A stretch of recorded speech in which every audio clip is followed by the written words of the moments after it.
की defence deal जो है वो तो पाकिस्तान भी कर रहा है, हालांकि पाकिस्तान के पास तो सर मुझे नहीं लगता कि इतना ज्यादा कुछ है कि हम दे पाए। अब वो JF-17 की बात तो हो रही है, मगर आप जानते हैं सर हमारे यहाँ तो जिसे कहते हैं कि अभी तो हम अपने आप को ही नहीं डिफेंड कर पा रहे, अपने आप को ही नहीं बचा पा रहे TTP से और बलूचिस्तान में जो कुछ हो रहा है। तो इस तरह की सिचुएशन में अगर हमारे साथ सऊदी अरेबिया डिफेंस डील करता है तो सर वो तो ट्रम्प के कहने से कर रहा होगा। आप तो जानते हैं सऊदिया जो है वो जो कुछ भी करता है वो ट्रम्प के कहने से ही करता है। यहाँ तक कि अगर हमें लोन वगैरह भी दिया जाता है सऊदिया से की तरफ से, अगर हम कुछ कर्जा वर्जा लेते हैं तो वो भी जब तक अमेरिका उनको नहीं ग्रीन सिग्नल देता सर, जब तक वो हमारे साथ काम नहीं करते या हमें नहीं देते। लेकिन अच्छी बात है सर, अगर गल्फ कंट्रीज ये समझती हैं कि इस रीजन की दो कंट्रीज जो कि न्यूक्लियर पावर भी हैं, भारत भी और पाकिस्तान भी, अगर वो उनकी मदद कर सकते हैं या उनके साथ काम कर सकते हैं तो बहुत अच्छी बात है। तो मतलब आप समझती हैं कि पाकिस्तान जो है वो एक आज़ाद मुख्तार खुद मुख्तार मुल्क नहीं है, तो पाकिस्तान सऊदी अरब के डिफेंस एग्रीमेंट को आप वैल्यू नहीं करती उस तरह जिस तरह आप समझती हैं कि इंडिया UAE का डिफेंस एग्रीमेंट होगा।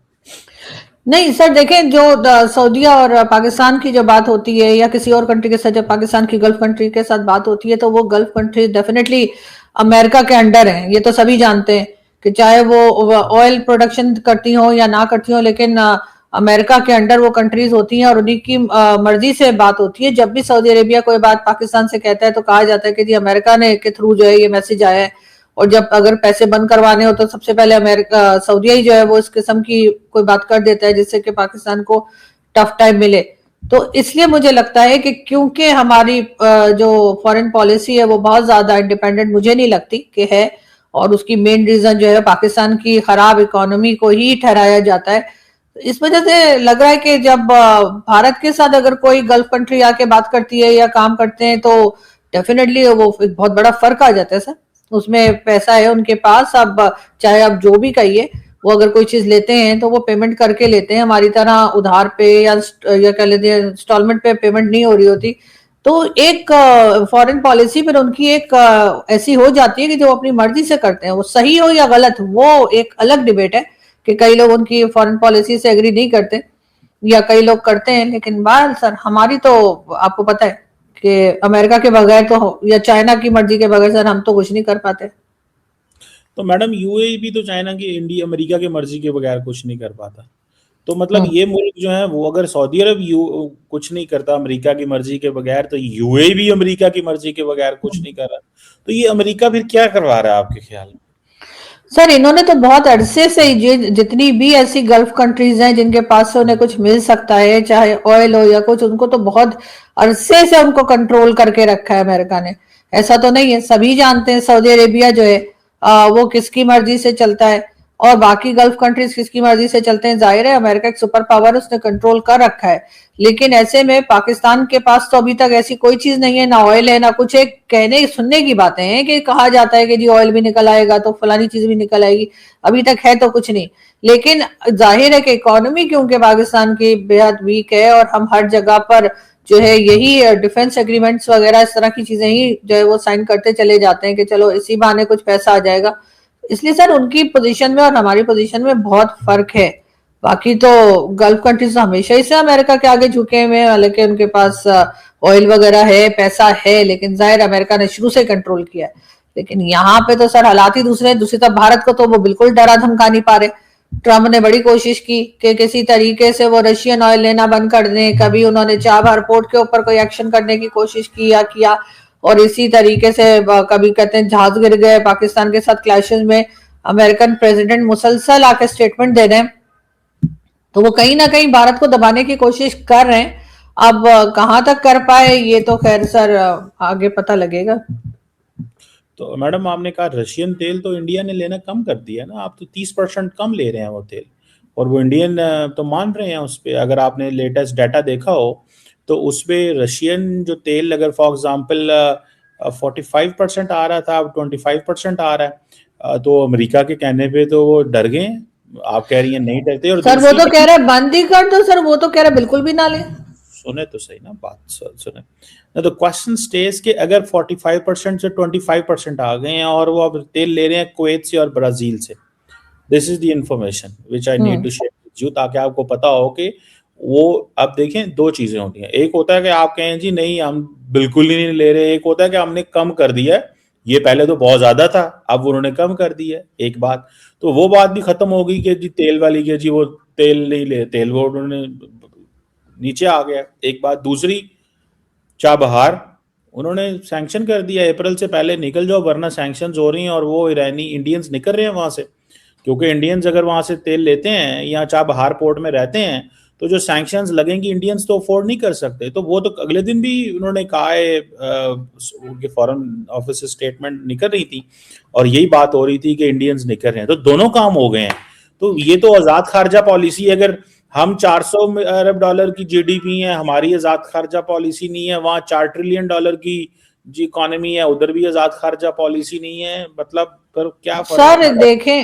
सर देखें पहले चाबहार पोर्ट की मैं बात करती हूँ। चाबहार पोर्ट के ऊपर काम जो है वो रोका गया है और ईरान में एक जंग की सी हालत है, वहां पर जिस तरह के प्रोटेस्ट चल रहे हैं जिसमें अभी तक 12 से 13 हजार लोगों की जानें गई हैं, तो वहां पे तो सर अभी कोई भी काम नहीं हो रहा, तो चाबहार पोर्ट का काम कैसे चलेगा?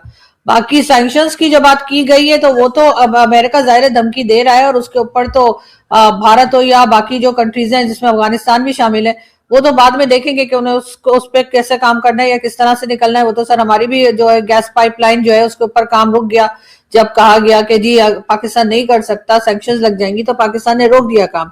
तो सर इस तरह की चीजों में कुछ अरसे के लिए एक तरह का पॉज जो है वो आ जाता है, थोड़ी सी रुकावट अगर होती है उसको निकलने के लिए, थोड़ी स्पेस देने के लिए भी इस तरह के काम को रोका जाता है। और एक जगह जहां पे ऑलरेडी मार कुटाई और लोगों की जाने जा रही है, इस तरह का लड़ाई चल रही है, वहां तो सर वैसे भी प्रोजेक्ट्स नहीं होते, तो शायद इसलिए भी रोका गया होगा। जी थोड़ा मैं बताता, ये उस मार कुटाई की वजह से नहीं, इंडिया ने रिक्वेस्ट की है उनसे कि हमें अप्रैल तक स्पेस दें, और वो उन्होंने पहले पाबंदी लगाई, फिर उसको अमेरिकन ने उसको अप्रैल तक ले गए हैं। उन्होंने कहा जी आपको अप्रैल तक का मौका देते हैं बिकॉज आप ये कह रहे हैं।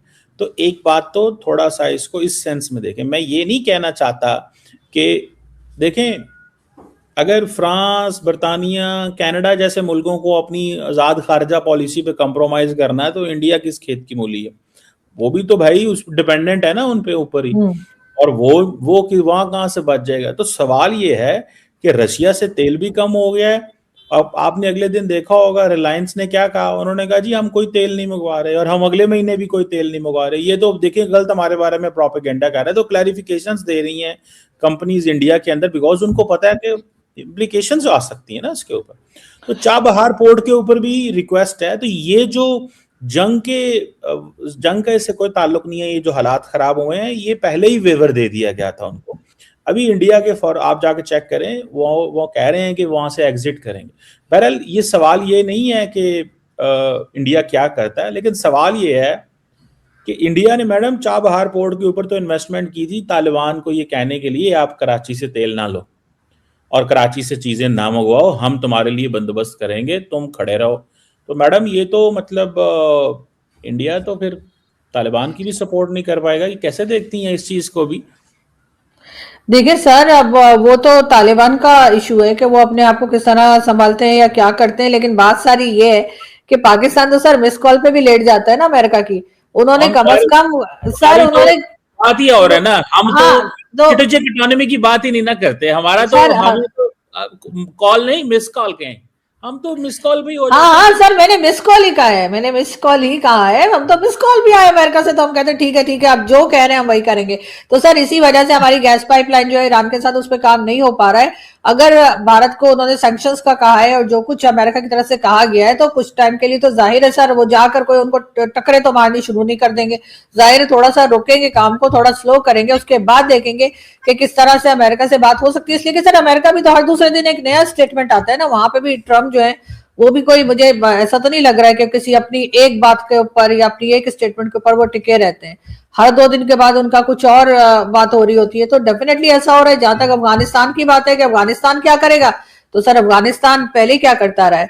जाहिर है ईरान के साथ वो इंडिया के साथ तो उन्होंने अभी मिलना जुलना शुरू किया है ना, इससे पहले भी तो अफगानिस्तान के लोग सर्वाइव कर ही रहे थे, और ऑफकोर्स हमारी वजह से नहीं कर रहे थे।